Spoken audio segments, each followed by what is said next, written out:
There's a quiet war raging within you, one that doesn't spill blood, yet consumes every breath of meaning. You feel it when you look at the stars and wonder if they truly care about your prayers, or when you analyze the chaos of the world and wonder if logic alone can fill the aching void of purpose. It is the war between the thinker and the believer, two forces not at odds in the world, but within your very mind. One voice whispers, "Question everything."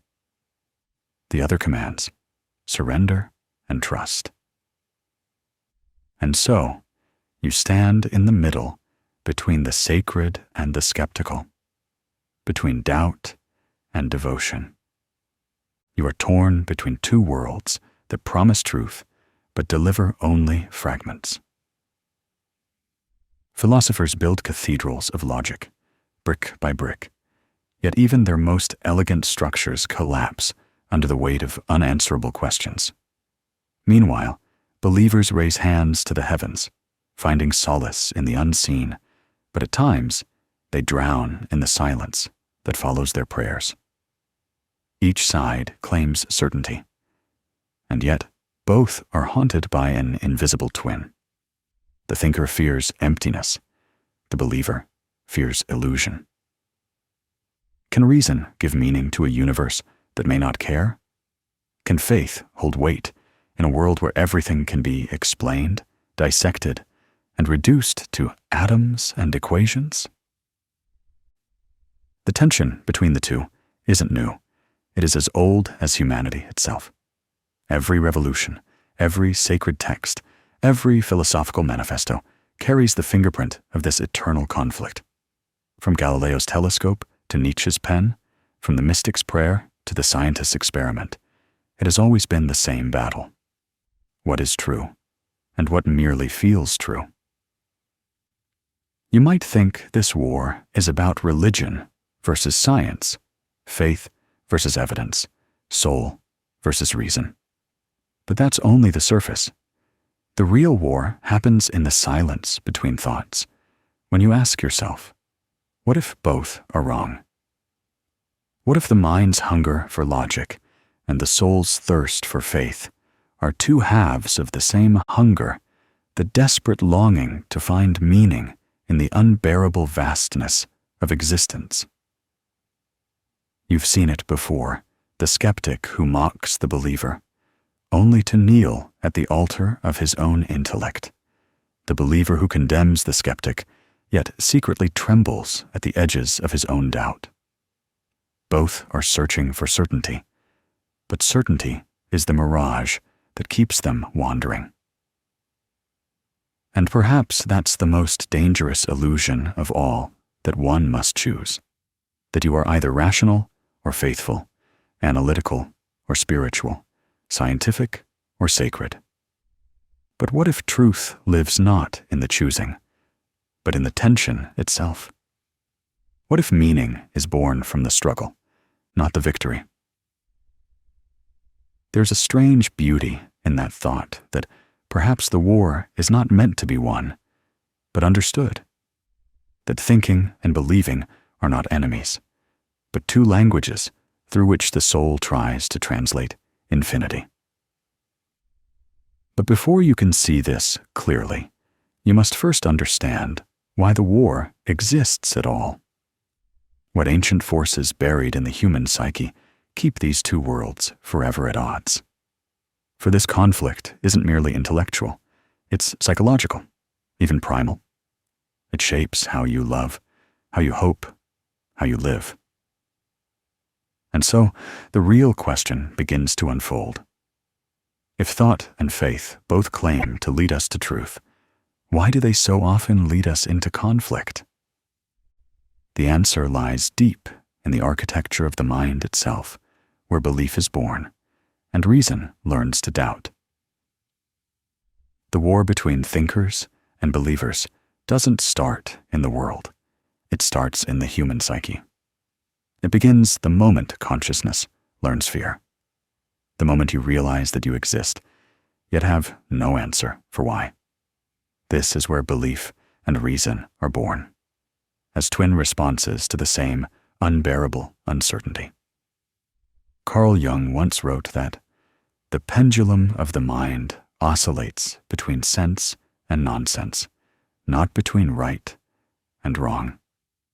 That oscillation, that eternal swing, is the motion of human thought itself. One side searches for control, the other for surrender. The thinker constructs meaning through patterns and logic, building walls against the chaos. The believer dissolves those walls in faith, trusting that something greater holds it all together. Both are strategies of survival against the same abyss, the terrifying unknown. Friedrich Nietzsche, the prophet of doubt, understood this intimately. He declared, God is dead, not as celebration, but as lamentation, because when belief dies, so does certainty. Without faith, we face the cold indifference of the cosmos. Without reason, we drown in superstition and delusion. Humanity's tragedy is not that it chooses one side, but that it cannot fully live in either. Every era swings like a pendulum between these poles. The Enlightenment elevated reason into a new religion. Science became the altar, and logic the priest. Then came Existentialism, which saw that rationality alone couldn't answer the heart's question. What is the meaning of it all? In response, spirituality resurged, mysticism, faith, transcendence, a longing to feel again what pure logic had sterilized. The pattern repeats endlessly. Why does it happen? Because both forces grow from the same root, fear of meaninglessness. The thinker fears chaos. A world without reason feels like madness. The believer fears emptiness. A universe without higher purpose feels like despair. So, both build systems, philosophies, doctrines, ideologies to protect themselves from the same void. Yet, the void remains. Arthur Schopenhauer called this void the will, the blind, unconscious drive beneath all existence, irrational, relentless, and indifferent. To him, both belief and reason are just veils we place over this raw, senseless force, trying to make life bearable. The human mind, desperate for order, invents narratives to soften the chaos. And yet, deep down, you can feel the cracks. The thinker begins to doubt his logic when he realizes reason can describe the world, but never explain why it exists at all. The believer begins to doubt his faith when prayers echo back as silence, when the sacred text no longer stirs the same warmth. Both are left staring into the same darkness, though they name it differently. Modern psychology confirms what these philosophers intuited centuries ago. The human mind cannot live in uncertainty. It will cling to any belief, rational or irrational, to avoid the terror of not knowing. The psychologist Leon Festinger called this cognitive dissonance, the unbearable tension that arises when our beliefs collide with reality. To relieve the tension, we distort truth to fit our need for certainty. You've done it, too, not because you're weak, but because you're human. When your worldview trembles, you rush to reinforce it. When evidence threatens your faith, you rationalize. When faith challenges your intellect, you compartmentalize. The psyche cannot tolerate the abyss of ambiguity, so it creates stories, logical or spiritual, to keep itself from falling apart. But there's a deeper dimension, still a biological one. The human brain evolved not for truth, but for survival. It doesn't seek reality as it is. It seeks coherence, comfort, and control. Evolution shaped belief as a shield. Early humans survived by trusting their tribe, their rituals, their unseen gods.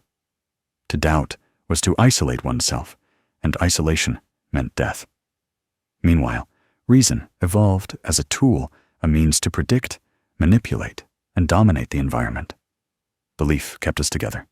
Reason kept us alive.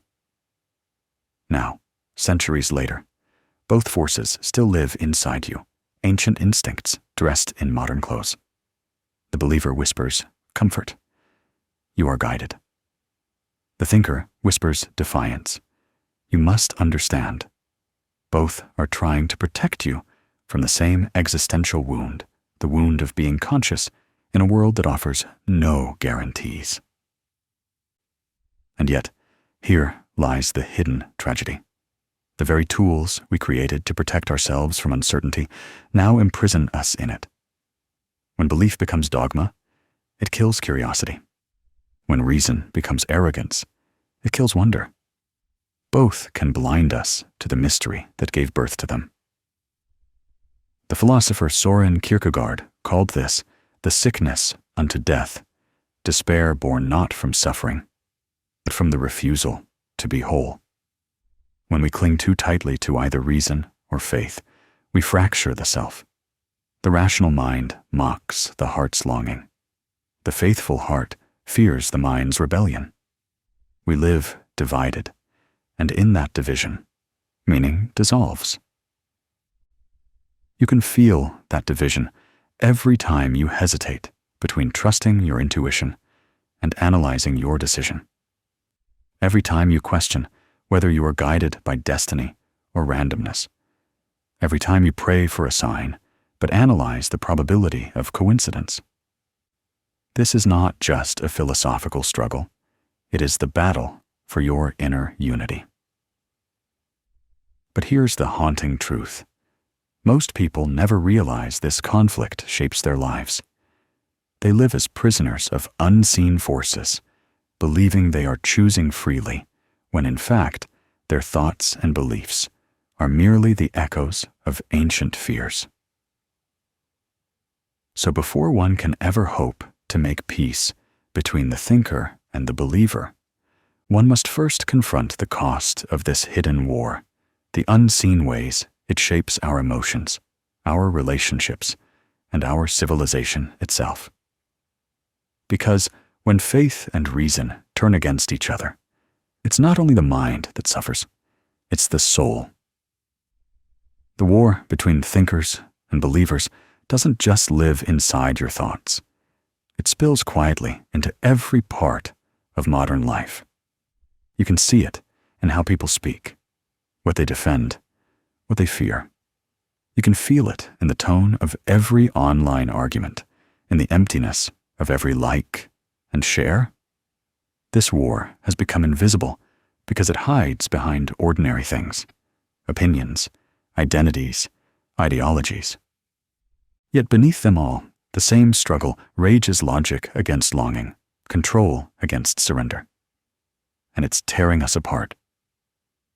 In the thinker's world, everything must make sense. The mind becomes a courtroom, and every idea must prove its innocence with evidence. Emotion is dismissed as noise, spirituality as delusion, faith as weakness. The thinker builds safety through mastery, mastering knowledge, technology, information.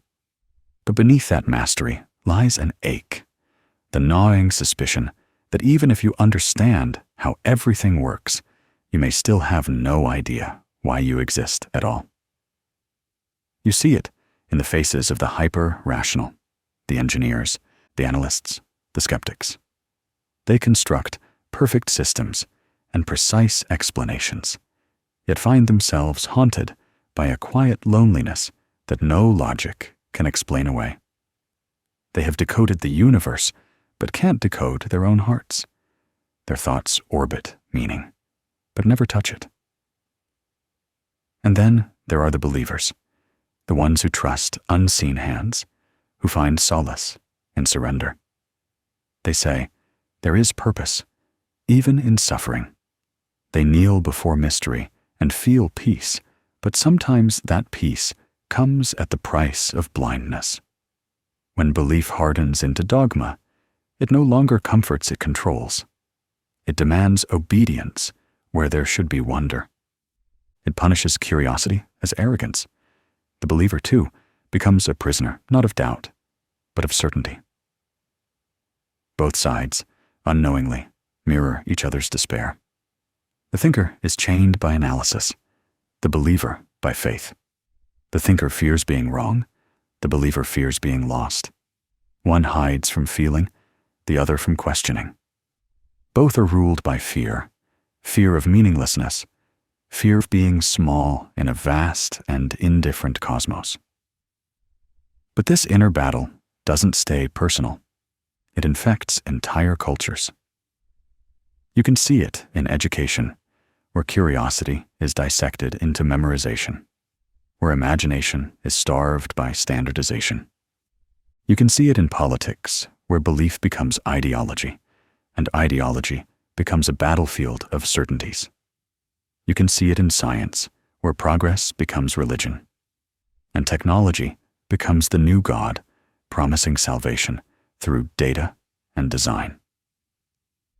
The result is a world that oscillates between arrogance and despair. We build machines that predict weather patterns, yet cannot predict our own loneliness.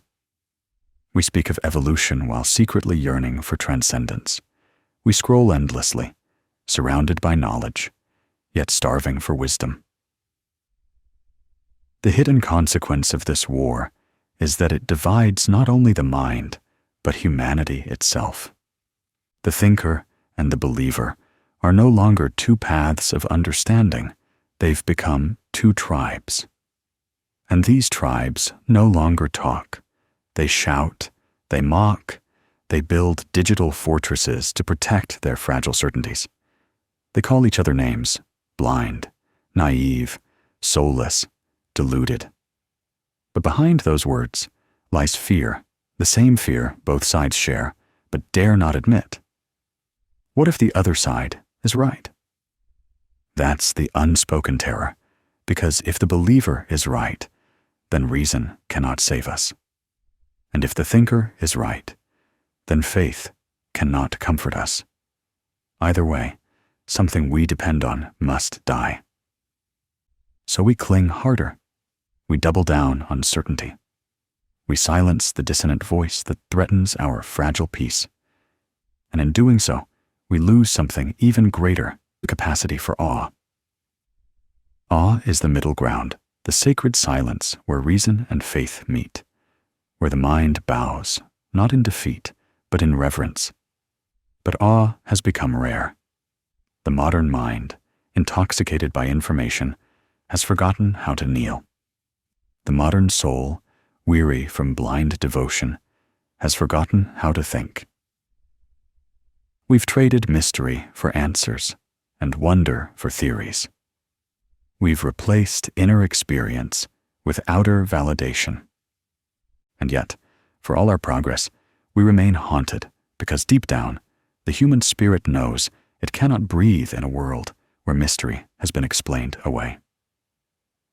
The thinker without faith becomes mechanical, precise, efficient, but hollow.